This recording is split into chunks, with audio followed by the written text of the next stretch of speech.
Hello दोस्तों, स्वागत है आपका स्पार्क कोचिंग सेंटर में। तो गाइस आज की वीडियो में हम पढ़ने वाले हैं क्लास 11th की पॉलिटिकल साइंस, और जिसका चैप्टर नंबर है, अध्याय है फर्स्ट, ठीक है, जिसका नाम है संविधान क्यों और कैसे।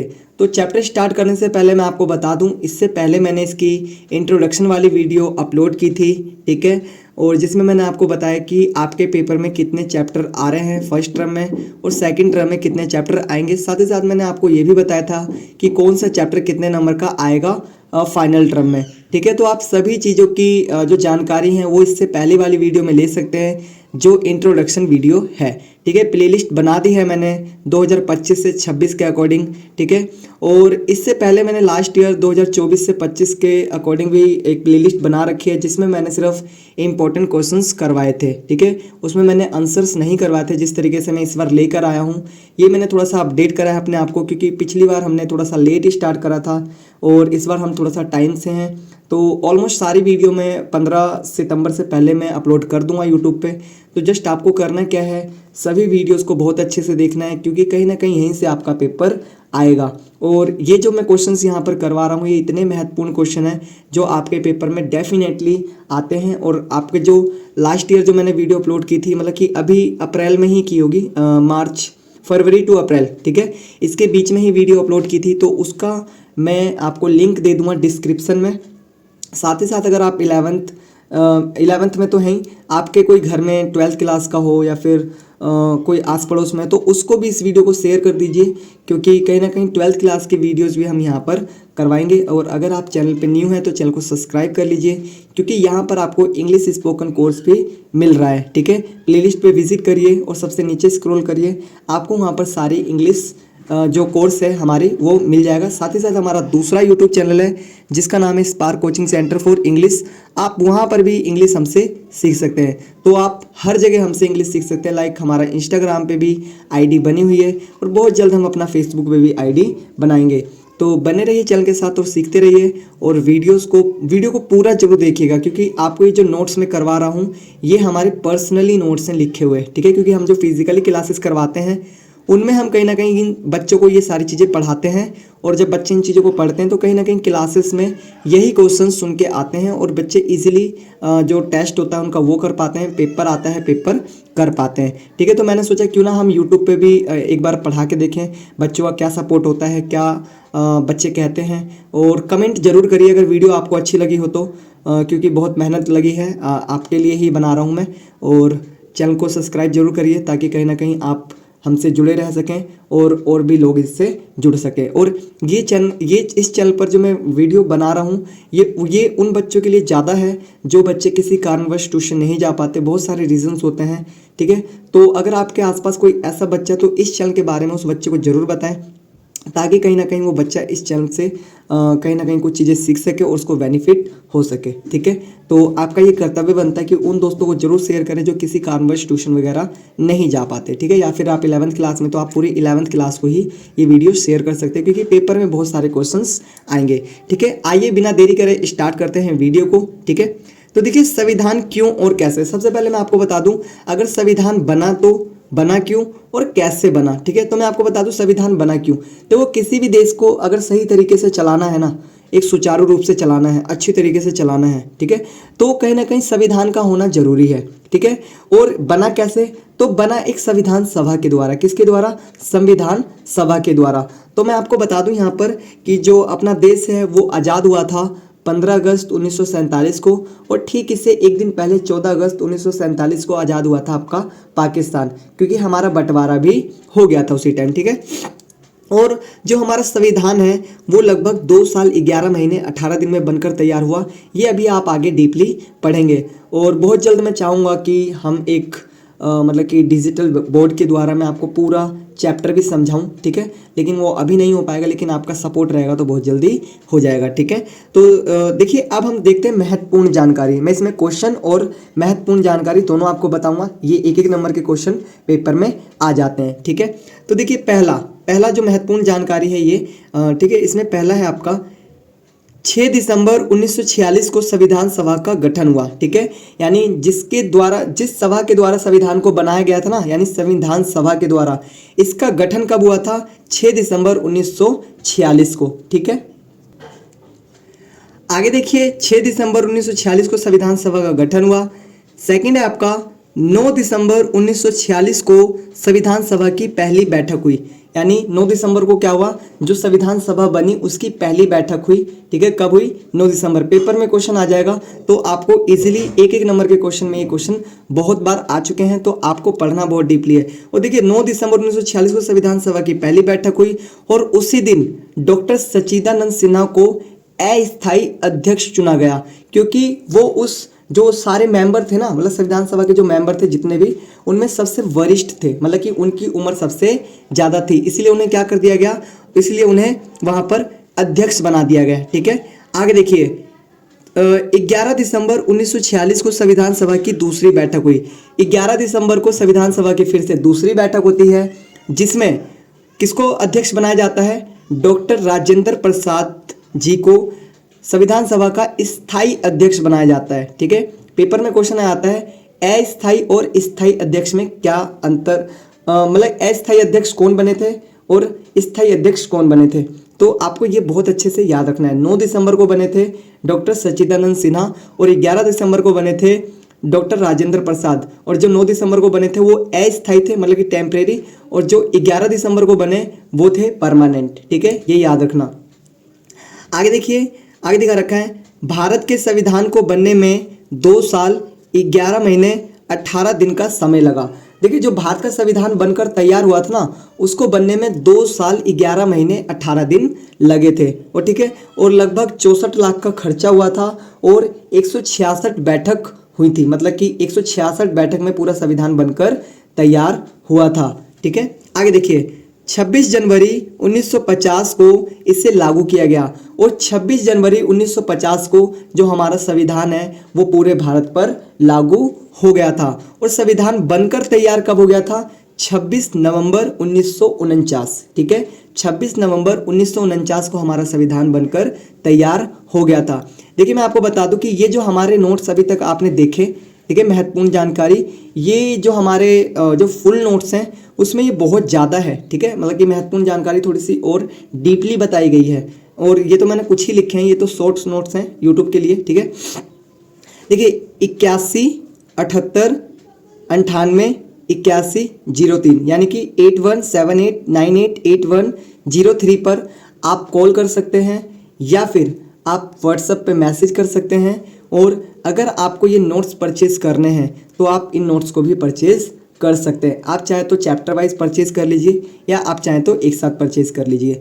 हर चैप्टर का 10 रुपये कॉस्ट रखा गया है, क्योंकि देखिए मेहनत होती है अपनी, तो कहीं ना कहीं जो हम मेहनत करते हैं उसका हमें फल तो मिलना चाहिए। तो हमने मेहनत की है तो उसी के हम पैसे ले रहे हैं। ठीक है, और आपको ये वाली PDF भी हम उसके साथ फ्री में प्रोवाइड करवाएंगे। तो आप अगर नोट्स परचेज करना चाहते हैं, अगर आपको लगता है कि हाँ हमें पढ़ना है, पेपर में अच्छे मार्क्स लेने हैं, तो आप इस नंबर पे कॉल करके या फिर व्हाट्सअप कर आप हमसे वो नोट्स परचेज कर सकते हैं। हर चैप्टर के नोट्स की 10 रुपये कॉस्ट है। अगर आप फर्स्ट टर्म के अकॉर्डिंग अगर आप नोट्स खरीदना चाहते हैं तो वैसे देखिए 6 चैप्टर आएंगे फर्स्ट टर्म में, तो अगर आप सारे एक साथ खरीदते हैं 6 के 6 चैप्टर तो आपको उसका कॉस्ट पड़ेगा 50 रुपये, क्योंकि अगर आप सिंगल खरीदते हैं तो 60 रुपये पड़ता है। ठीक है, और अगर आप एक साथ खरीदेंगे तो 50 रुपये। और देखिए 50 रुपये कोई बड़ा अमाउंट नहीं है पढ़ाई के लिए। आप 50 रुपये इन्वेस्ट करेंगे तो कहीं ना कहीं जो आपके एग्जाम में नंबर आएंगे वो बहुत बढ़िया आएंगे। तो आई विल सजेस्ट कि आपको करना चाहिए। ठीक है, चाहे तो आप पहला चैप्टर पहले मंगवा लीजिए और फिर अगर आपको अच्छा लगे तो आप पूरा चैप्टर मंगवा सकते हैं। ठीक है, हम उतने में ही एडजस्ट कर लेंगे 50 रुपीज़ में। ठीक है, तो आप इस तरीके से कर सकते हैं।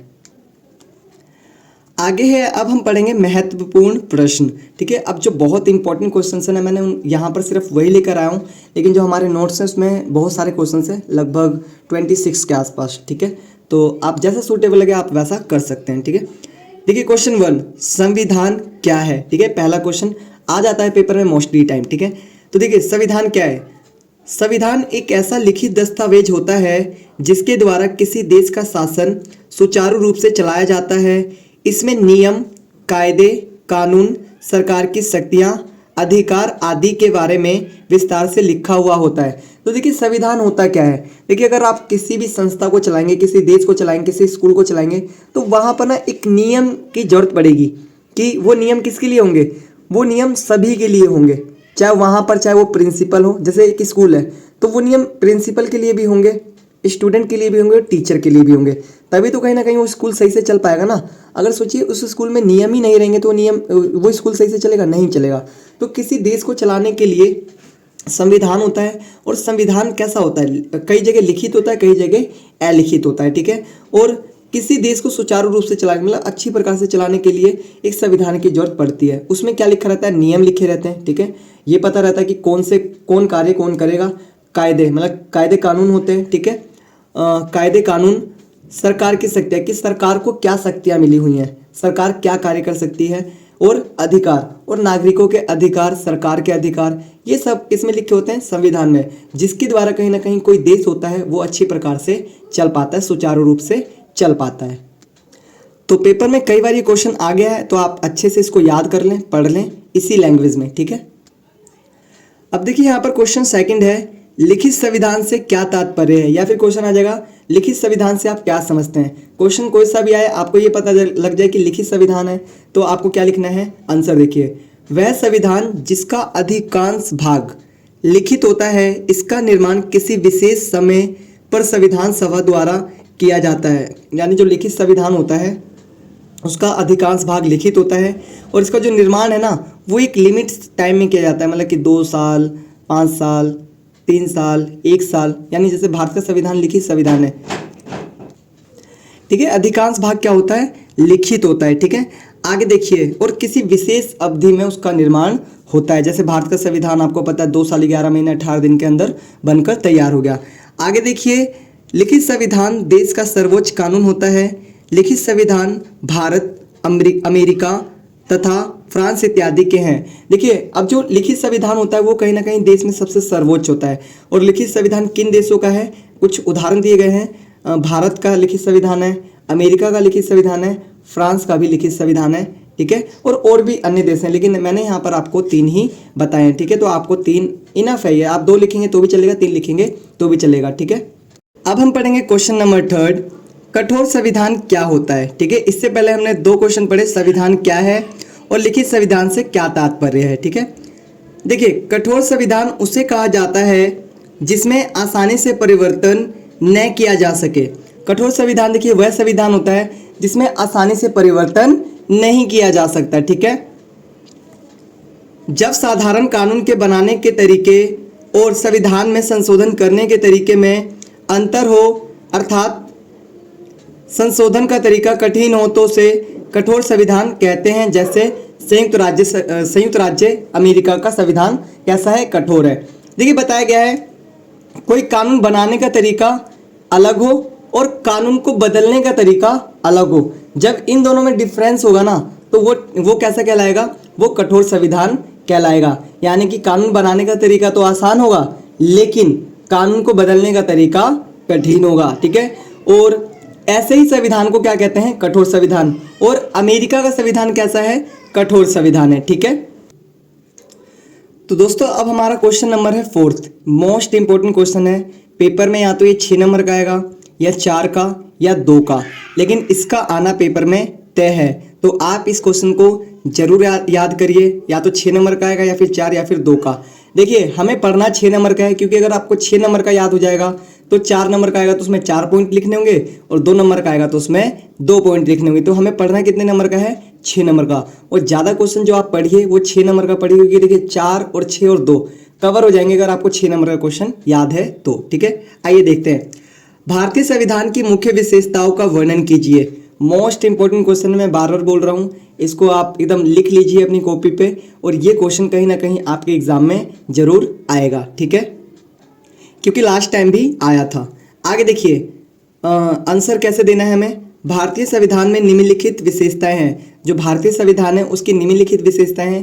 पहली विशेषता ये है, भारतीय संविधान विश्व का सबसे बड़ा संविधान है। देखिए जो भारत का संविधान है वो पूरे विश्व में सबसे बड़ा संविधान है, ठीक है। पहला पॉइंट तो ये हो गया, बहुत इजी पॉइंट है, आप एक बार पढ़ेंगे तो याद हो जाएगा। सेकंड, भारतीय संविधान सफल संविधान है। भारत का जो संविधान है वो कैसा संविधान है, एक सफल संविधान है, मतलब कि एक अच्छा और अभी तक देखो कायम है, मतलब कि 1950 से अभी तक चल ही रहा है, तो एक सफल संविधान है। आगे तीसरा, भारतीय संविधान कठोर व लचीला दोनों है। देखिए भारतीय संविधान क्या है, कठोर भी है और लचीला भी, यानी कि दोनों का मिश्रण है। ये भी इसकी कहीं ना कहीं एक विशेषता है। आगे दिखा रखा है फोर्थ, भारतीय संविधान धर्मनिरपेक्षता को बढ़ावा देता है। जो भारत का संविधान है वो क्या करता है, वो धर्मनिरपेक्षता को बढ़ावा देता है, यानी कि भारत का संविधान किसी भी धर्म को नहीं मानता, सभी धर्मों को एक बराबर मानता है। ठीक है, आगे है पांचवा, भारतीय संविधान में मौलिक अधिकार दिए गए हैं। जो भारत का संविधान है उसमें मौलिक अधिकार दिए गए हैं। ठीक है, यानी कि जो मौलिक अधिकार होते हैं वो भारत के संविधान में ऑलरेडी दिए गए हैं। आगे बता रखा है भारतीय संविधान लिखित संविधान है। जो भारत का संविधान है वो कैसा है, लिखित है। ठीक है, ये आपको लिखना है, पढ़ना है, अच्छे से समझना है। ठीक है, ये जो आंसर है आपका 6 नंबर का और सबसे इजी आंसर मैं कहूँगा। ठीक है, पूरे चैप्टर में सबसे जो इजी आंसर है वो यही है, क्योंकि एक एक लाइन के क्वेश्चन, एक एक लाइन के आंसर है। इजीली 6 पॉइंट आपको याद हो जाने चाहिए। पेपर में अगर आपको 6 नंबर चाहिए तो ये आप क्वेश्चन एकदम लिख के रख लीजिए। आगे देखते हैं नेक्स्ट क्वेश्चन। आगे देखिए मोस्ट इंपॉर्टेंट क्वेश्चन चौथा और पांचवा। ठीक है, मैंने इसमें वही क्वेश्चंस रखे हैं जो मोस्ट इंपॉर्टेंट है, पेपर में आपके चांसेस सबसे ज़्यादा इन्हीं के हैं आने के। ठीक है,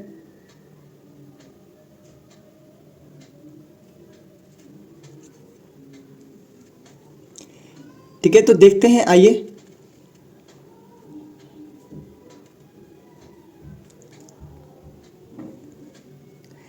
देखिए पांचवा क्वेश्चन है, भारतीय संविधान उधार लिए गए सिद्धांतों का समूह है, व्याख्या कीजिए। या तो क्वेश्चन ये पूछा जाएगा या फिर क्वेश्चन पूछा जाएगा कि भारतीय संविधान को फूलों के गुच्छे की संज्ञा दी गई है, क्यों।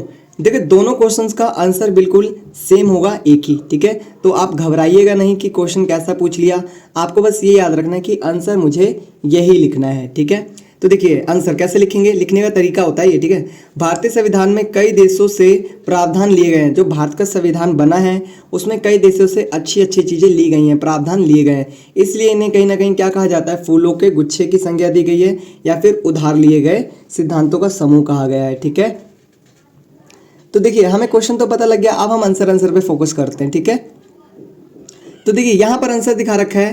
पहला, संयुक्त राज्य अमेरिका से देखो क्या क्या लिया गया है, संविधान की प्रस्तावना, जो संविधान है उसकी प्रस्तावना ली गई है। ठीक है, अमेरिका के संविधान से।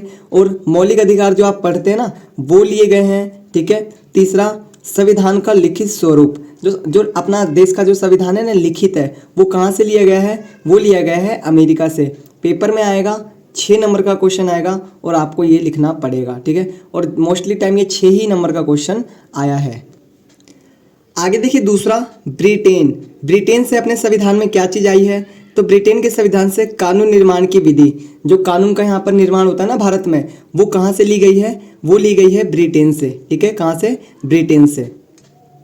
ब्रिटेन से ही लिया गया है लोकसभा के स्पीकर का पद। जो लोकसभा में एक स्पीकर रहता है यानी कि एक अध्यक्ष रहता है, उसका जो पद है वो भी कहाँ से लिया गया है, वो लिया गया है ब्रिटेन से। ठीक है, संपूर्ण संसदीय व्यवस्था, जो संसदीय व्यवस्था है ना वो भी कहाँ से ली गई है, ब्रिटेन से। ठीक है, अब देखिए तीसरा, दक्षिण अफ्रीका से क्या लिया गया है अपने संविधान में, संशोधन की प्रक्रिया, जो संविधान में संशोधन होते हैं ना उसकी प्रक्रिया कहाँ से ली गई है, दक्षिण अफ्रीका के संविधान से। ठीक है, आगे देखिए आयरलैंड के संविधान से क्या लिया गया है, राज्य के नीति निर्देशक तत्व। क्या लिया गया है, राज्य के नीति निर्देशक तत्व। ठीक है, आगे देखिए पांचवा, फ्रांस। फ्रांस से क्या लिया गया है, स्वतंत्रता, समानता और बंधुत्व का सिद्धांत। जो स्वतंत्रता का सिद्धांत है, समानता का सिद्धांत है और बंधुत्व का सिद्धांत है, वो कहाँ से लिया गया है, वो फ्रांस से लिया गया है। ठीक है, फिर है कनाडा। कनाडा के संविधान से क्या लिया गया है, एक अर्ध संघात्मक सरकार का स्वरूप। जो अर्ध संघात्मक सरकार है ना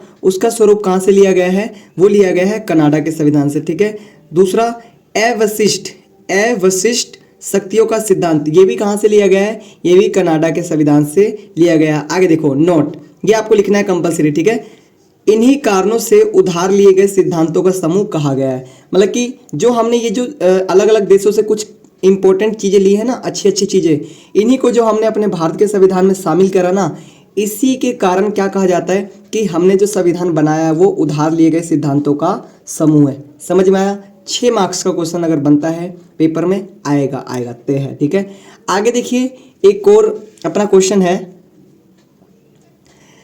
हमें संविधान की आवश्यकता क्यों है। ठीक है, या तो ऐसे पूछा जाएगा या फिर क्वेश्चन इस तरीके से पूछा जाएगा कि संविधान के कार्यों का वर्णन कीजिए।